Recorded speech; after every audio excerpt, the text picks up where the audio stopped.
Hello everyone, आप सभी का स्वागत है पप्पू मैथ्स यूट्यूब चैनल के ऊपर। ठीक है, जैसा कि दोस्त हम लोग डिस्कशन करने वाले हैं निर्देशांक ज्यामिति के अंदर संरेख वाला क्वेश्चन। ठीक है, जो कि बहुत ज़्यादा इंपॉर्टेंट क्वेश्चन है। चलिए देखिए कैसे बनेगा। क्वेश्चन लिखा हुआ है, यदि नीचे दिए गए बिंदु संरेख हो तो प्रत्येक स्थिति के का मान ज्ञात करें। ठीक है, प्रत्येक स्थिति में के दिया हुआ है, यानी 3 क्वेश्चन दिया हुआ है। ठीक है, तीनों में क्या कर रहा है, के का क्वेश्चन मतलब के का वैल्यू पूछ रहा है। यहाँ पे 2 क्वेश्चन है, दोनों में क्या कर रहा है, के का वैल्यू पूछ रहा है। ठीक है, जब संरेख हो, बिंदु संरेख हो, तो इसके लिए सबसे पहले क्या कीजिएगा, जो डाटा दिया हुआ है उस डाटा को लिखेंगे। तो देखिए कैसे बनाएंगे। पहला क्वेश्चन को हम लोग अगर हल करेंगे तो देखिए, पहले तो दिया क्या है इसमें 7, -2, उसके बाद दिया है आपको 5, 1 और दिया हुआ है 3, K। ठीक है, अब यहाँ से आपको x1, x2, y1, y2, y3 ऐसे फाइंड करना पड़ेगा आपको। जो कि फर्स्ट वाला में चलेंगे तो x1 आपका हो जाएगा 7, x2 आपका हो जाएगा इसमें सेकेंड में 5 और x3 हो जाएगा आपका कितना 3। ठीक है, अब यहाँ से आगे बढ़ेंगे तो आपको मिलेगा y1, जो कि फर्स्ट वाले बिंदु में देखेंगे, फर्स्ट वाले निर्देशांक में देखेंगे -2 है तो -2, y2 का वैल्यू देखेंगे तो 1 हो जाएगा और y3 का वैल्यू देखेंगे तो ये हो जाएगा। ठीक है दोस्त, यहाँ तक। चलिए आगे देखते हैं। तो इसमें सबसे पहले आपको ध्यान रखना क्या पड़ेगा, संरेख पूछ रहा है तो संरेख का आपको फॉर्मूला पता होना चाहिए। तो चलिए देखिए संरेख का फॉर्मूला क्या होता है। तो लिखेंगे संरेख, संरेख बराबर क्या हो जाएगा आपका, देखिए x1 into y2 minus y3 plus x2 into y3 minus y1 plus x3 into y1 minus y2। ठीक है, ये होता है 23, 31, 12। ठीक है, इज इक्वल टू 0।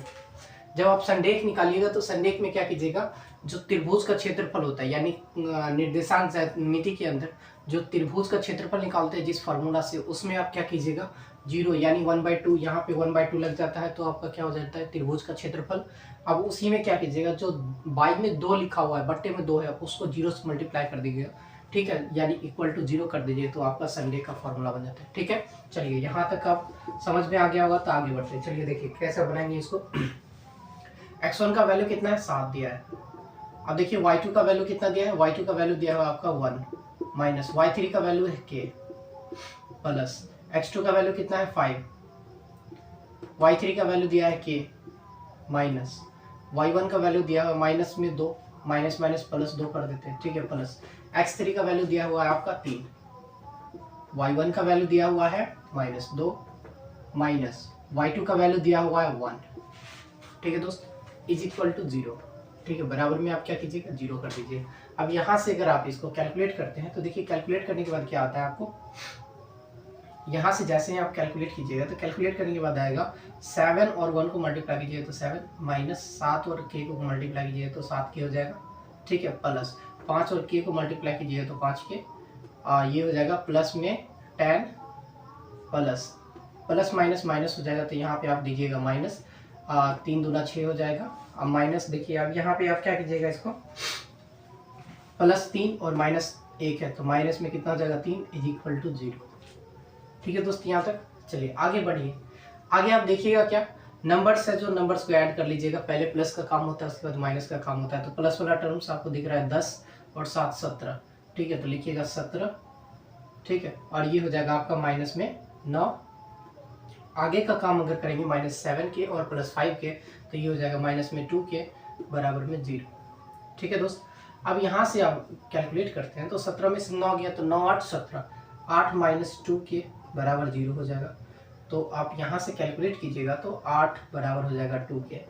ठीक है, काटिएगा तो ये आपका कट जाएगा, यानी k का वैल्यू कितना आ जाएगा 4 आ जाएगा। जो कि आप पूछ रहा था, यदि नीचे दिए गए बिंदु संरेख हो तो प्रत्येक स्थिति में k का मान, तो k का मान कितना है, फर्स्ट वाले का 4 आ गया। ठीक है दोस्त, चलिए बढ़ते हैं नेक्स्ट क्वेश्चन की ओर।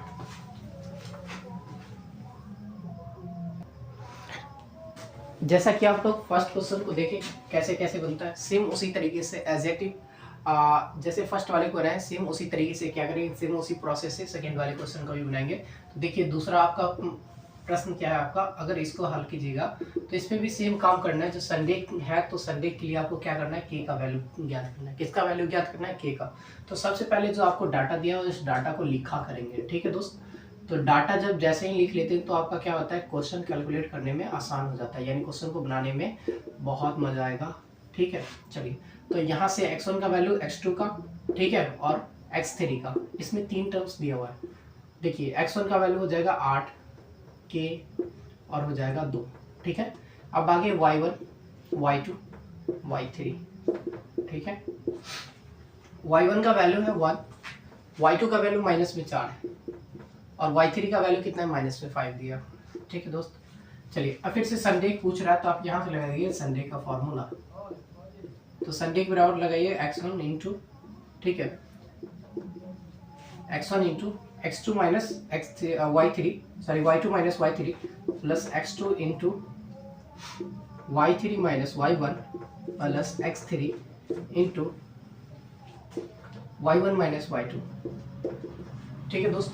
यहाँ तक आप लोग क्लियर हो क्या, ठीक है। चलिए, जब इतना चीज लिखने के बाद आप क्या कीजिएगा, सारा का सारा वैल्यू बैठाइएगा किस पे, जितना डाटा दिया हुआ है इस फॉर्मूला पे बैठाइएगा, ठीक है। देखिए x1 का वैल्यू आपको दिया हुआ है 8, y2 का वैल्यू दिया हुआ है, y2 का वैल्यू दिया हुआ है -4, y3 का वैल्यू दिया हुआ है -5। तो माइनस माइनस क्या हो जाएगा, प्लस, क्योंकि फॉर्मूला का माइनस है, ठीक है।